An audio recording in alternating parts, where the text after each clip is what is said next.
Okay, I think now is a good time to start. So, good afternoon, everybody, and welcome to AMGC Connect's webinar, Concept to Commercialization, delivered in partnership with Design Anthology. Today, we'll be hearing from co-founder and managing director, Josh Jeffress. But before I hand over to Josh, I'll just take you through AMGC. So AMGC is the peak body representing Australian manufacturers. We provide services and solutions on all things manufacturing to both industry and government. AMGC represents about 220,000 employees across the country. We have a network of 12,000 and a membership base of 4,500 plus companies. AMGC's experience includes co-investment and management of government funds, providing support to manufacturers, hosting networking events, webinars, and our AMGC Connect service under the Industry Growth Program, which you are all members of and how you are joining us today. So today's webinar will be hosted by Josh Jeffress from Design Anthology. Design Anthology is a Hunter-based design, engineering, and manufacturing consultancy, helping organizations turn complex ideas into commercially ready products.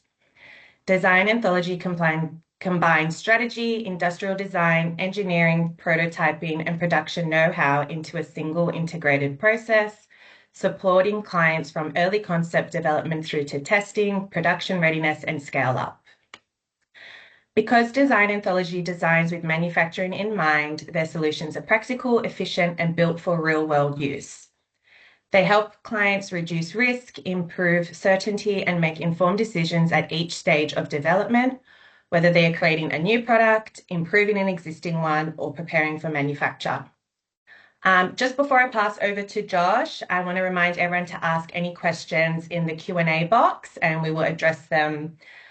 All right, I think that is enough from me. So let's pass over to Josh and hear how we can turn our concepts into a commercial reality.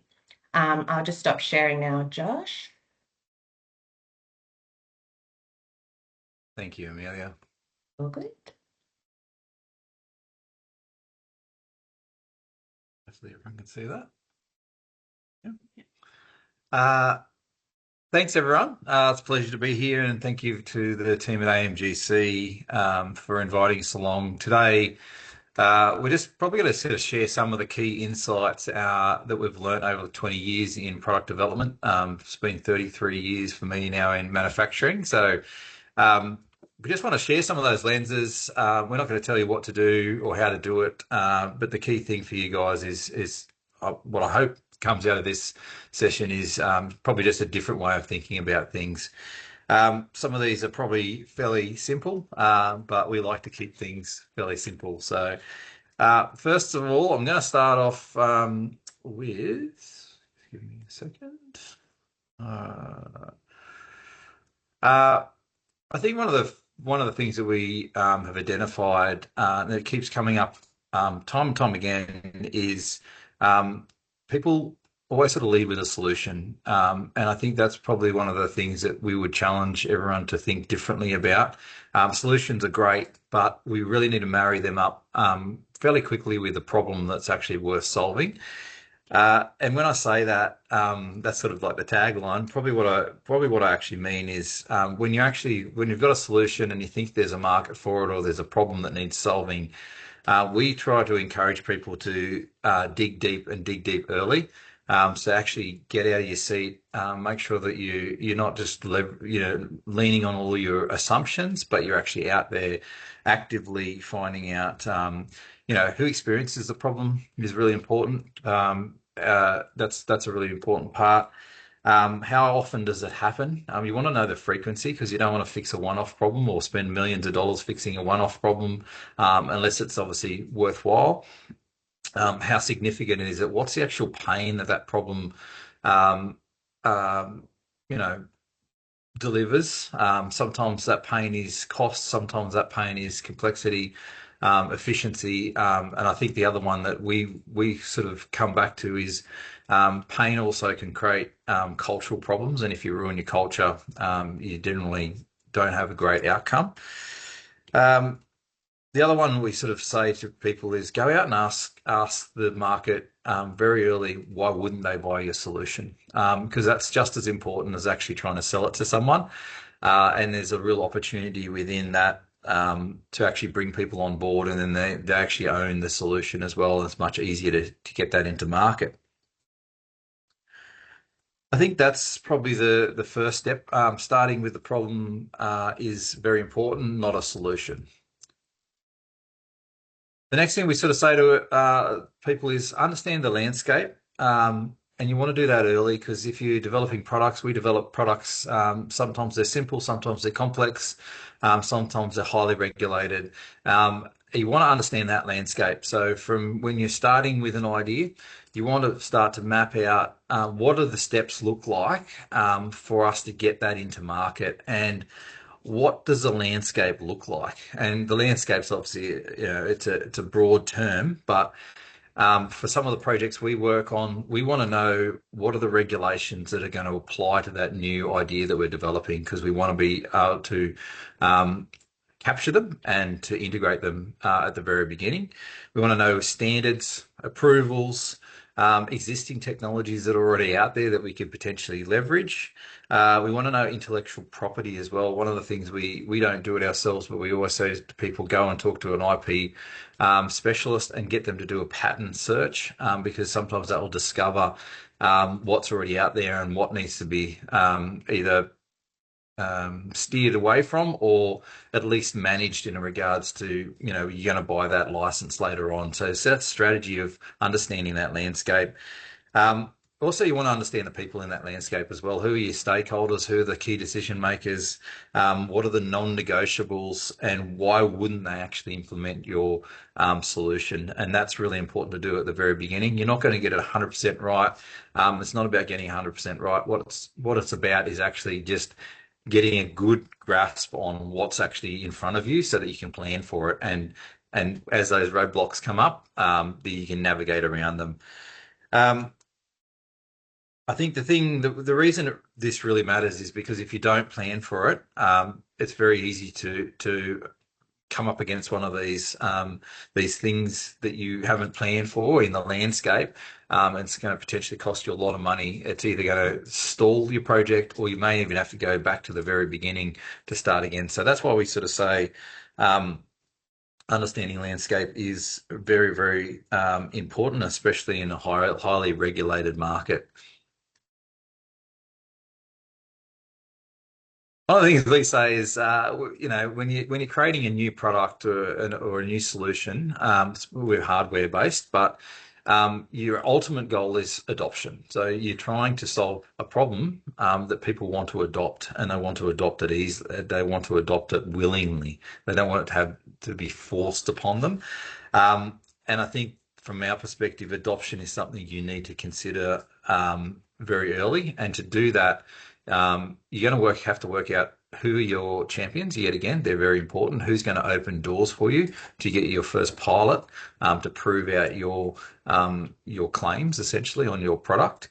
Who else will be your early adopter? So, someone's going to open the door, but someone actually has to put it into field, into tests essentially. So that's really, really important as well.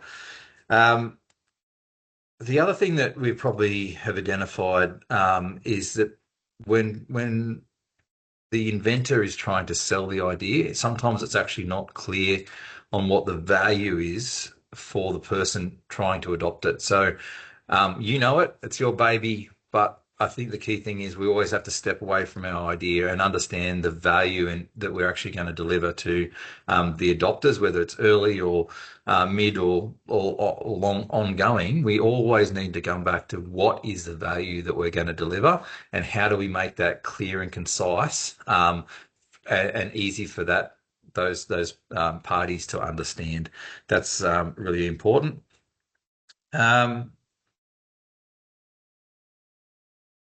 I think with adoption too is we do a lot of hardware, but at the end of the day, back to that communication piece of what the value is. One of the lenses we look at when we're developing a new product is sometimes ideas are too revolutionary, and they're unfamiliar to the market, and it's very hard to get adoption because people don't understand what it is in the first place, and the value that it delivers. So I'd be very conscious of just always coming back to, you want it to be adopted, so you want to make that process as simple as possible, and you want that person to understand that as quickly as possible.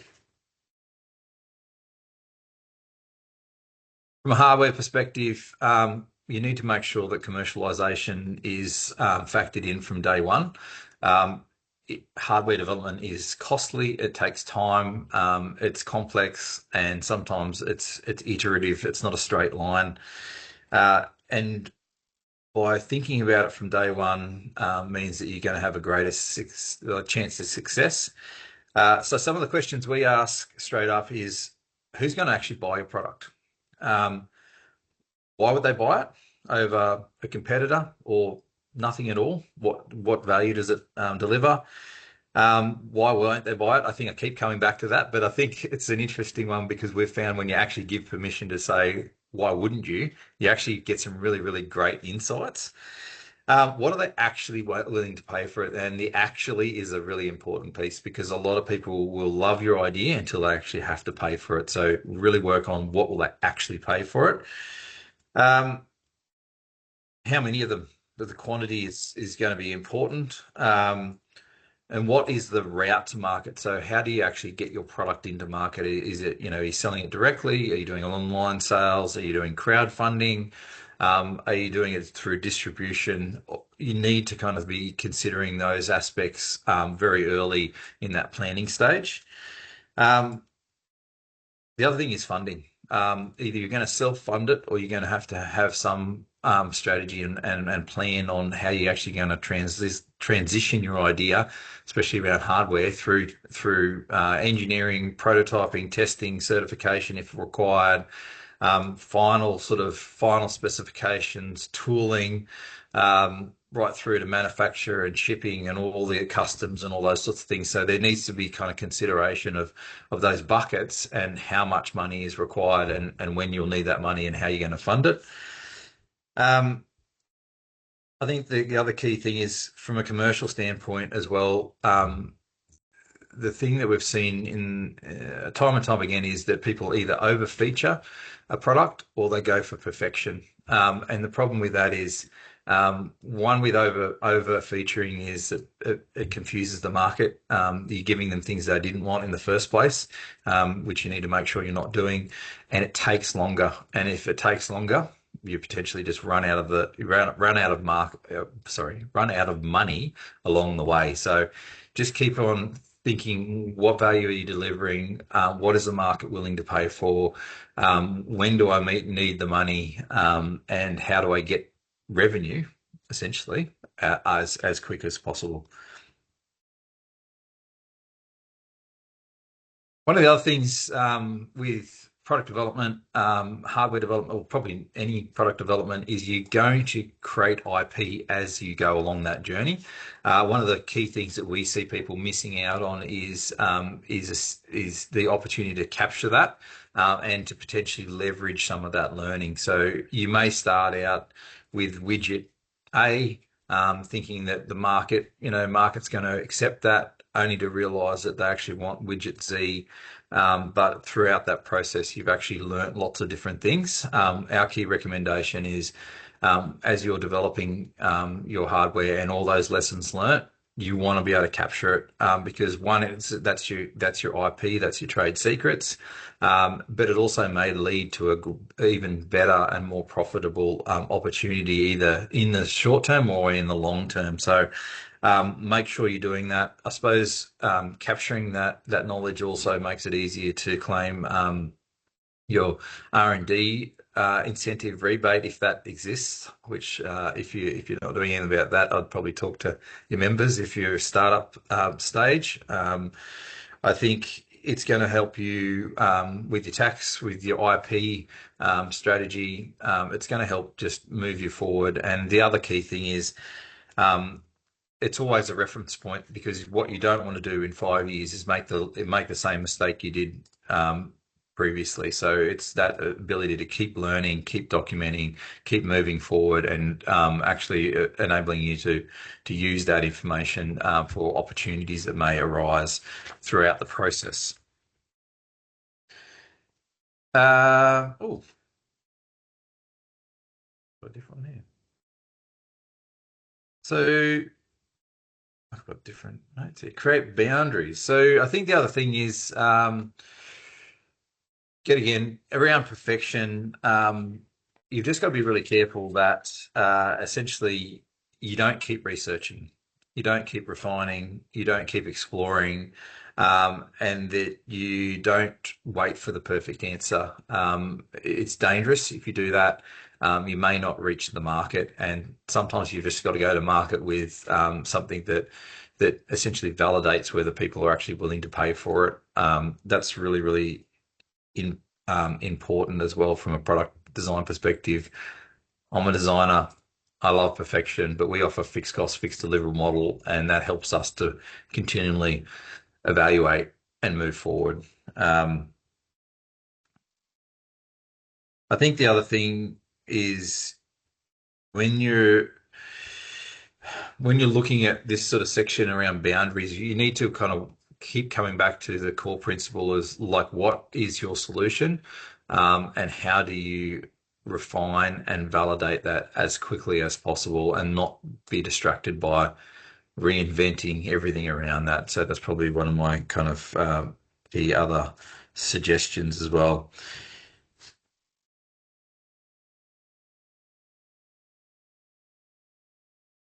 Um, this is something that I say far too many times, but I believe that lots of hardware development or new product development, we don't actually need to reinvent the wheel. Um, I come from industry, and lots of times, and even with the projects we work on, lots of times I see a certain market or certain industry trying to solve a problem that's already been solved, and maybe it's been solved 150 years ago. So we always sort of highly recommend to people to do your research, find out what's already been designed, and how can you actually leverage that to shorten your research and development process, to get your product into market as fast as possible and get revenue, essentially.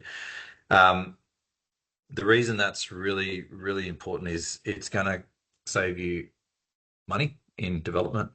It's going to save you the development time, which essentially is money because you're not selling product.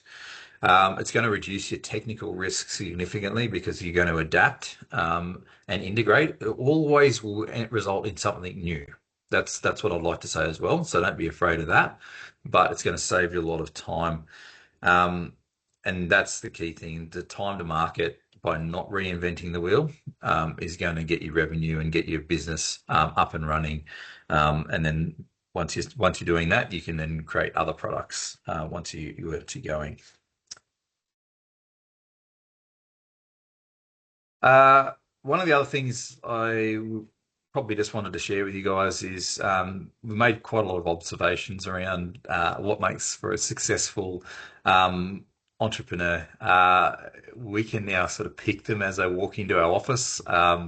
Generally, they come in for an expert hour, and you can kind of just tell really, really quickly. But I suppose from our perspective, um, one of the things that it takes a lot of effort and grit and determination to do hardware development well and bring new product to market. Um, the key attributes we kind of see in successful entrepreneurs is they do make mistakes, but they make them fast, and they rebound and they move forward. Um, they learn, they're continually learning. They've got a great network around them, and they face their challenges head on. I think there's lots of times where we see people hit the first wall and fall over. I think the successful entrepreneurs are the ones that do the research. Yet again, going back to the landscape, they understand that there's going to be challenges, and they're kind of ready for it rather than hitting that first kind of wall and falling flat. The entrepreneurs tend to kind of bounce their way around it and turn those barriers into actually opportunities. Um, I think the other thing I would suggest for you guys is you've got to have a bit of sense of humor as well. There's going to be times that the process is not going to be easy or go to plan, and I think that's just normal and that's okay. And sometimes you got to have a bit of a laugh about it, and that ability to laugh at yourself and laugh at the situation also helps you to move forward in a positive kind of way. Lastly, I think entrepreneurs that we've seen are successful have overcome they're very good at overcoming challenges. Sometimes that's been in their personal life, and they've flexed that muscle. They're very good at listening. They're not shy of actually asking those hard questions like, will you actually buy this off me? Or they're confident in actually going and actually testing the market before they go and invest too heavily. That's a really, really important part that makes for a successful entrepreneur. Ideas are cheap, and I would say that the successful entrepreneurs are the ones that realize that, and they keep testing and refining and until they find the right fit. And they stay very, very focused. I think that's the other key thing is it's very easy to get distracted on shiny things and not actually deliver value to the market. So they always can continually come back to that value proposition. So we got here. Last one. Oh, that's me. So lastly, um, one of my sort of final thoughts is coming back to that capturing your IP. You're starting out with an idea, and that's really exciting. You've got to find the right problem to marry that with that's going to actually deliver you value short, medium, and long term. Um, but don't be so focused on your solution that you miss other opportunities along the way. That's what we say to people because as you're out there discovering, as you're out there talking to people, as they're telling you they don't like it, there's a real opportunity to actually go to discover that there's actually new opportunities along that process, and you may actually start out with a product or a solution for one problem and then end up delivering a solution for a completely different problem as well. So that's probably my final take. Thank you, Josh, for that presentation. Just a reminder, if anyone has any questions, please put them in the Q&A box or in the chat. We have time now to answer and pick Josh's brain. I noticed, Josh, you mentioned Expert Hour. Could you explain a little bit more what that is and how people can contact you to join in on that? Yeah, so we run a essentially a product called Expert Hour, and we use that to essentially help our clients move their idea forward. So lots of the times there's nothing physical; it's an idea in their head, and we actually unpack that with them. We give them clarity on the steps involved in hardware development and adjacent steps that they're going to need to consider trying to bring a business to market, and then we basically work out what's their key, what are their key kind of pain points at this point in time, and how do we give them actionable steps to move forward. And we also connect as well. Part of that is like we sort of listen to where they're at, and then we kind of say, well, maybe the MVP grant would be a great fit, or these are different programs. So it's about connection. Maybe it's introductions, but the key aspect of it is clarity and next actionable steps to move their idea forward. Yeah, perfect. It sounds like a really good starting point for a lot of companies. We have a question from Michael. Is there a cost for the expert hour? Yeah, yes, there is. I can't remember how much it is off the top of my head. 349. 349 plus GST. Yes. Perfect. Thank Yeah. you. Um, any other questions? Oh, there is one in here. This is from Paul. Josh, you may be happy to hear that the product you did for us recently in the identity space was successfully demonstrated at the White House a few weeks ago. It's from Paul Cooper. Oh, there you go. That's lovely. Good feedback, Paul. If there's any other questions, I mean, we're happy to share anything, any questions from our perspective. It's open slather, realistically. So Oh yeah. Yeah. I mean, the first one is roadblocks. Like what's actually stopping people from moving forward would be a great place to start because that's where we've probably got a fair bit of expertise if there's any interest. Yeah, definitely. If you have a few pointers. I'm just trying to think here. What didn't I cover?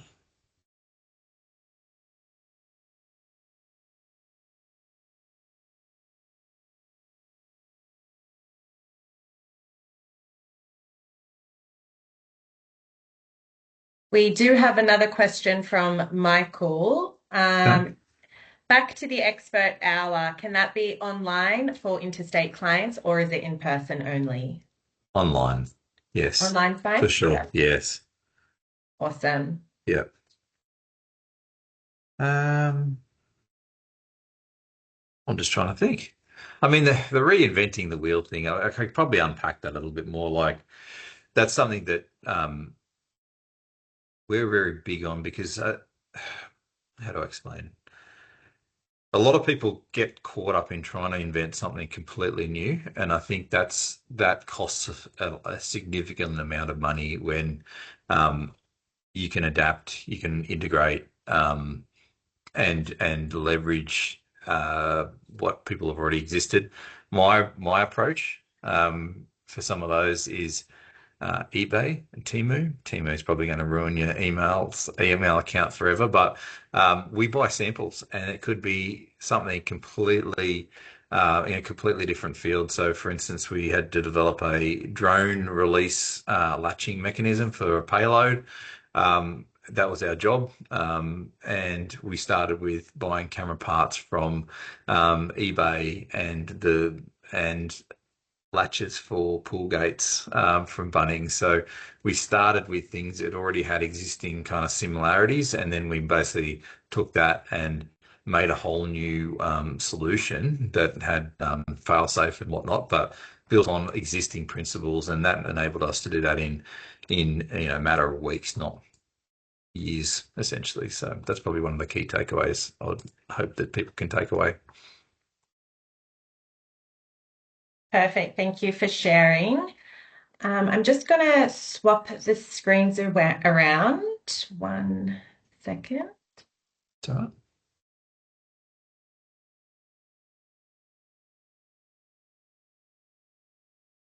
So I'll just put this up for any remaining questions we have. We have something from James. Do you find that outsourcing the design and engineering aspects of a product or concept is useful rather than attempting yourself? In this current market, is this a significant cost saver?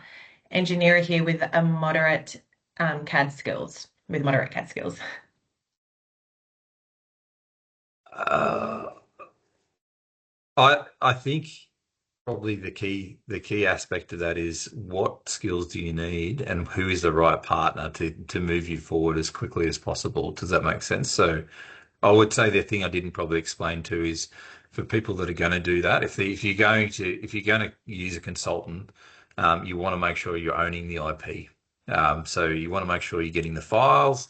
You want to make sure you're getting the IP for that as well. So yeah, it's definitely. I mean, look, biased here. I'm a consultant. We're a consulting company, but there's there's a I suppose it depends on the use case. But I think the key thing is not it's not about actually using a consultant versus doing it yourself or doing it with an internal team. It's actually what are you trying to achieve and what skills do you actually need to move the project forward, and how do you make sure that you are capturing all that information for future. So Perfect. Thank you. Just check if there's anything else.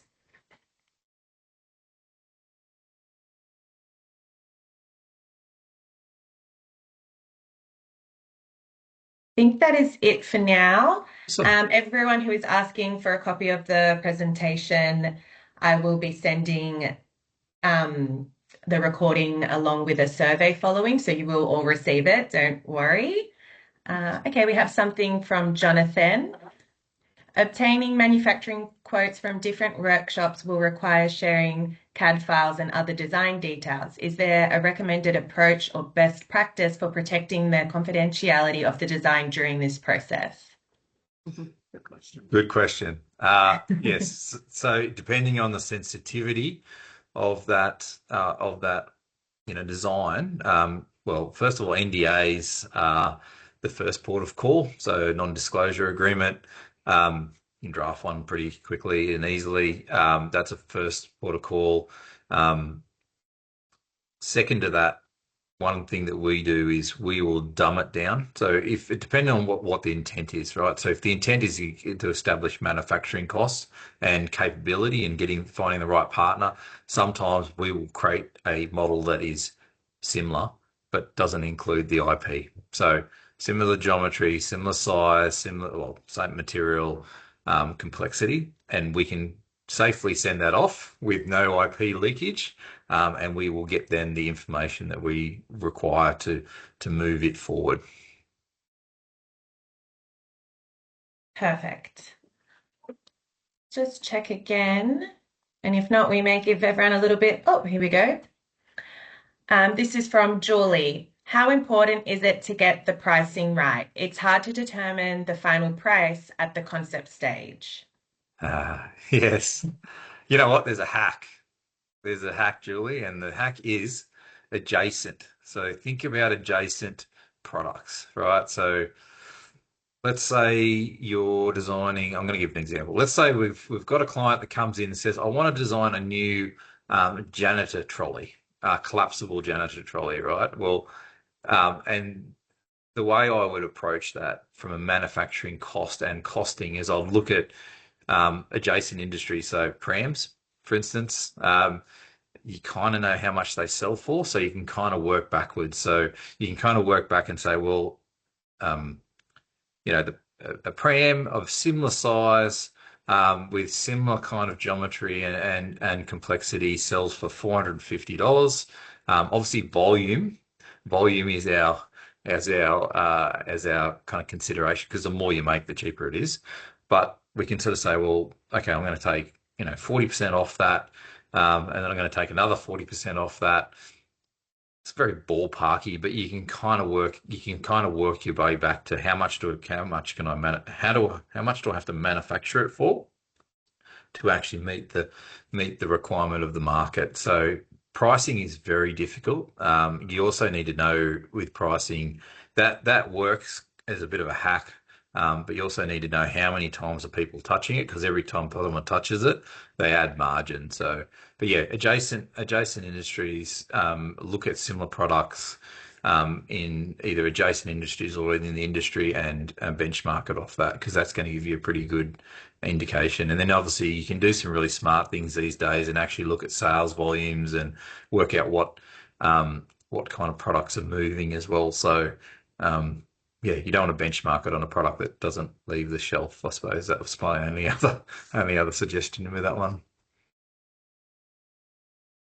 That is some great advice. I'll just check if there's anything else. No, I think we are all good.